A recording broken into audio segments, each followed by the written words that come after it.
ଏ ବର୍ଷ ରଙ୍ଗର ପର୍ବରେ ନାଲି ଆଉ ଗୋଲାପୀ ମୋ ପାଇଁ ଆଉ ପ୍ରେମର ରଙ୍ଗ ହେଇନାହାନ୍ତି, ବରଂ ହୋଲିର ରଙ୍ଗ ହେଇଯାଇଛନ୍ତି। ଅବଶ୍ୟ ହଳଦୀ ରଙ୍ଗରେ ମୁଁ ମୋର ପ୍ରେମକୁ ରଙ୍ଗିତ କରିଛି, କିନ୍ତୁ ପ୍ରଥମ ରଙ୍ଗ ତ ଗୋଲାପୀ ହିଁ ଥିଲା ଆମ ପ୍ରେମର।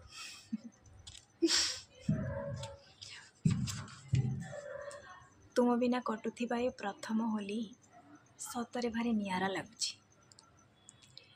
ତୁମେ ନାହ ସତ, ତୁମର ଭାବନା ମୋତେ ଯେତିକି ବିଚଳିତ କରୁଛି ସେତିକି ଅବଗତ ମଧ୍ୟ କରାଉଛି।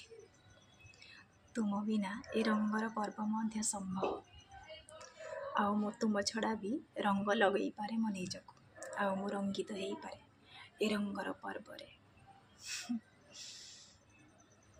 ସତରେ।